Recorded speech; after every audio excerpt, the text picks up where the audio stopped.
Hello guys, we're going to be playing Spelunky, the daily challenge for October 1st, and this is going to be the final episode of this series. I think it's pretty much run its course, and it's about time to put it to rest. Now, we're missing one achievement, the low scorer achievement, but we'll see if we can get that today. So I'm going to play as Yang to try to...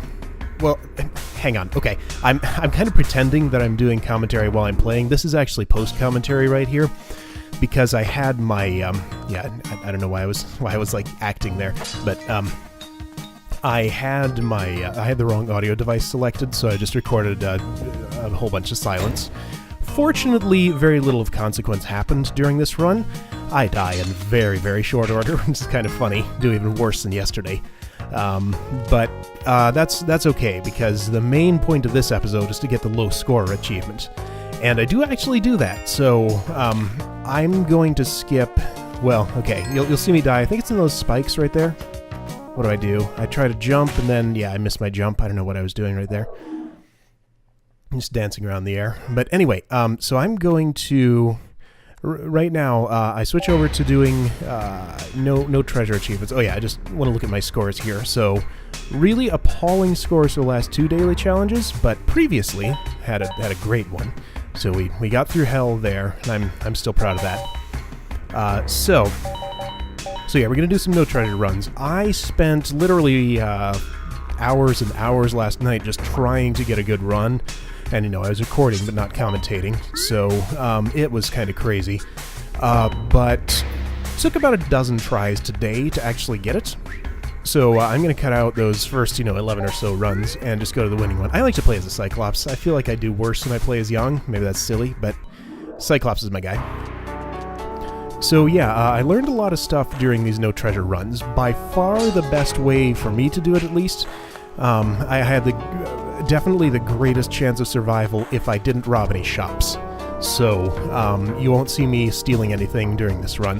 There's a lot of, you run into a lot of things that can just screw you over, that you just have to run into them to learn what they are. For example, one of the things that happens...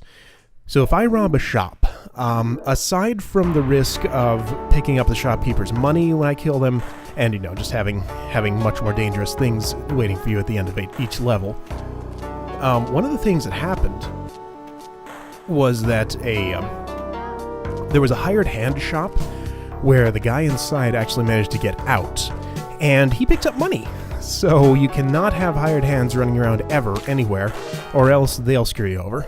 So they just find more and more ways to be terrible. I don't know what those guys are for, why they're even in the game. But yeah, another thing is ice caves levels with snow in them. The snow that piles up in the blocks can actually obscure single gold ingots, so you do not want to be in a snow level, or if you are, basically you just want to stay in the middle of blocks and just step on as little as possible. So yeah, I think in that crate you see down below, I actually find is it a cape? I get a cape at some point. Wait, no, this isn't the run where I get a cape. I'm mixing this up with another less successful one. Never mind that, but there's an altar down there, and I sacrifice the dog at it, which gives me spring shoes. Yes, spring shoes are very handy. Bomb bag in there. Yeah, so basically, since we're not robbing any shops here, we have very little gear to go with. I just do this kind of like a speed run, so a speed run with a much relaxed time constraint. So just do as little as possible, pick up as little as possible, unless you happen to run across a crate or a damsel. I don't even bother with the Ujadai, there's just no reason to, other than seeing gems in the wall so I could avoid bombing to them. The spectacles do just as good a job of that if I happen to get them. Ah yeah, lucky shotgun in a crate here. I don't feel like I really need the shotgun because, like I've said before, its primary purpose for me is for killing shopkeepers. And if the shopkeepers aren't mad, then you just don't need it for much, but it does come in handy as a ranged weapon here. So we're on to the jungle. Things are looking good.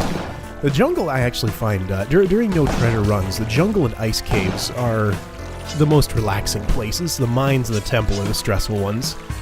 Ice caves can be a little stressful if it's snowy. Jungle can be bad if it's a tiki village. Tiki villages are terrible. They're full of death and money and just dense, terrible places. So I'm testing the top of that tree there to see if there's any money on it, because money can sometimes generate right there. So yeah, that's just another one of those things you have to learn. check treetops to see if there's anything on them. Let's see, do I do anything good with this altar? I don't think I end up with a Kapala during this run. Oh yeah, pressed the wrong button there. I was trying to pick up the shotgun, so I ended up throwing a bomb instead, but fortunately it didn't go too poorly for me.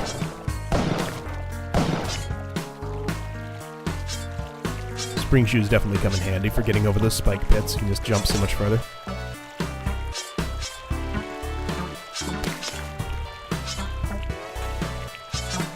Ah yeah, this is a rushing water level. That does me really no good, but just ignore it and get to the exit as usual. So I get a not completely terrible time at the end of this. It's not good enough to get the Spelunky achievement, but it's like 10 minutes some, I think. Yeah, the beehive is nice. Since I have a real good angle here, I can get in there and actually get the royal jelly from the queen there. Damsel's pretty much inaccessible. I landed in the middle of a tree there. That was very risky, so luckily there was nothing on it.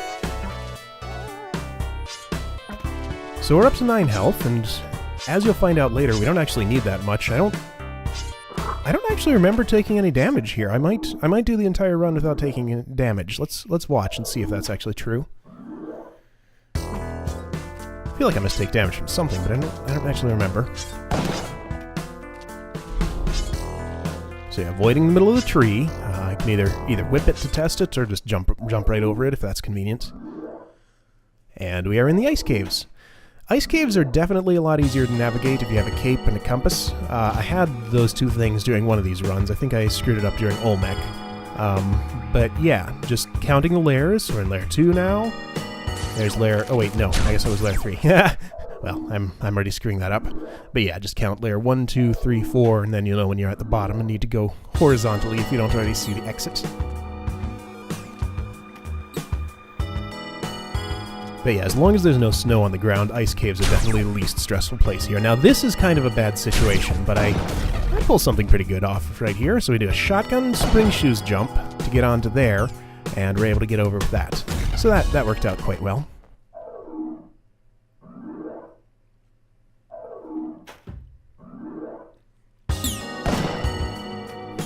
Yeti caves are another thing you don't particularly want in here. I mean, it's a trade-off. There's so much more terrain, so it's harder to just avoid all the money.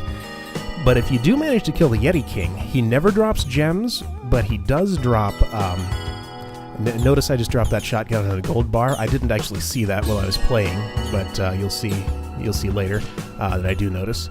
Because yeah, I just want to get the dog to the exit. Right, if you kill the Yeti King, he will always give you a compass, ropes, and spike shoes, and never... Yeah, I saw the gold bars, I stopped that Yeti there. It's like, okay, nope, no shotgun for me anymore. Yeah, and he never drops any gems, so that's a useful thing. Restless Dead levels are also amazing if you happen to get one, because they usually generate vampires, and I think they always generate ash tombs, so that's a free... shotgun at the cost of 1 bomb, and free cape. If you can kill the vampire. We didn't actually see one of those this run, but they're super handy.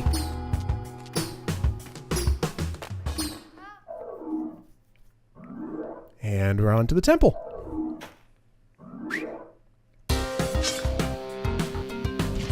I basically treat hearing prayers to Kali like a snake pit level in the mines.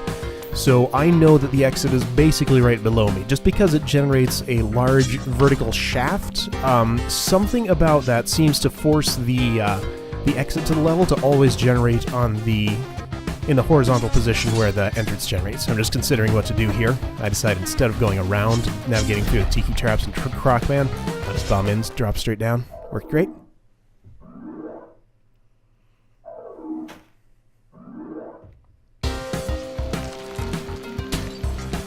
On one of the runs where I got to Olmec during these attempts tonight, I actually died to the enemies he spawns.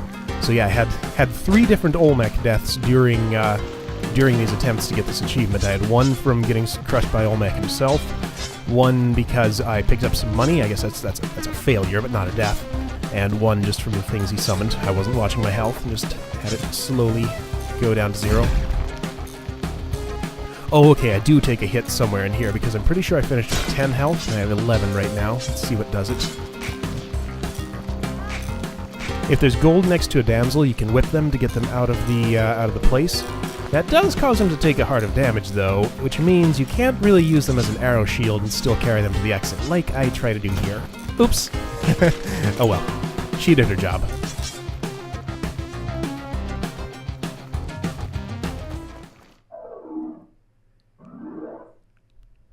One more temple level. Now, as I dropped down into that, I realized I should have checked it. I was trying to check that one that I whipped the scorpion on, but I would have picked up money in there. So that's 2 cases where I just got lucky and didn't happen to pick up any money that was hiding behind the scenery.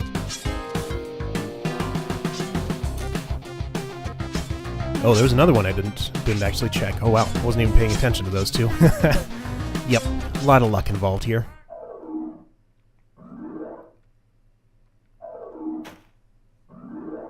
And Olmec time.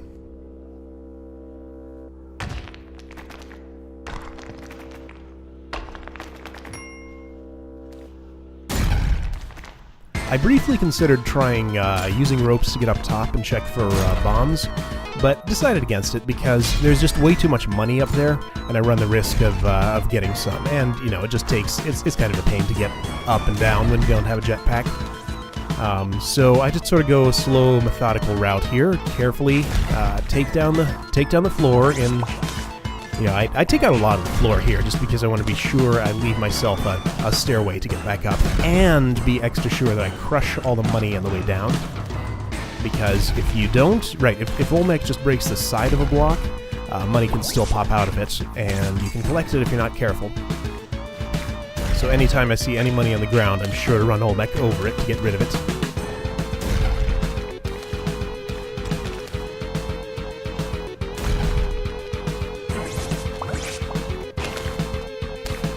Every time I see him summon any enemies, I always move away to try to get him to stop what he's doing, and I want to deal with them before I do anything else, because if you let those guys stack up, it gets real hazardous real quick. Yeah, see, there's a little bit of money on the ground that... Oh, there's some more that Olmec didn't actually crush. So I took care of that one. Still have some on the left to get rid of, just to make sure I don't pick it up.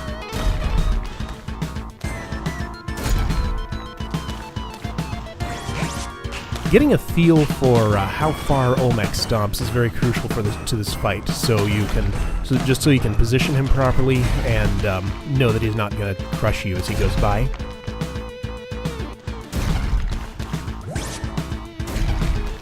Oh, there I actually let a spawn go. I would have thought I'd gone over there to clean it up, but I guess not. So I want that little piece of gold gone. There we go. And now I don't really need to be over the left anymore, so I just start crushing my pathway, because I only need to exit to the right. So I'm trying not to leave any 3 high, or I guess it would be 4 high ledges, because I do have spike shoes. Moving away as quick as I can, so if the monkey stunned me, I wouldn't die there, but fortunately he just pulled a bomb out.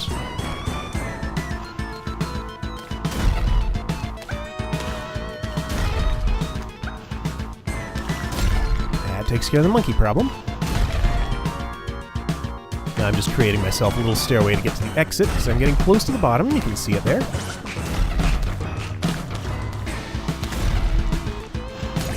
Gotta be careful how I time things, because I can't be focusing on killing things that are not Olmec while he's in the middle of stomping. That was a dangerous move there, but I managed it. Oh, there's another. Yikes. Playing a little bit of a risky game. I'm getting the jitters now, because I'm so close to victory, and down he goes! Oh, I do finish with 11 health. I thought it was 10. Never mind that.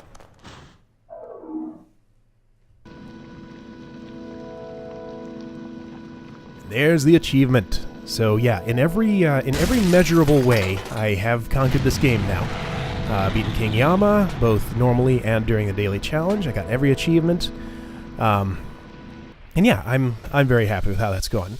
So what we're going to do now is we will give Spelunky a bit of a rest. I don't know if I'll come back to it on this channel. If I do, presumably it'll be re-uploads of live streams I do on Twitch. Still haven't entirely figured out about doing that, but it's something I'd like to at least consider doing.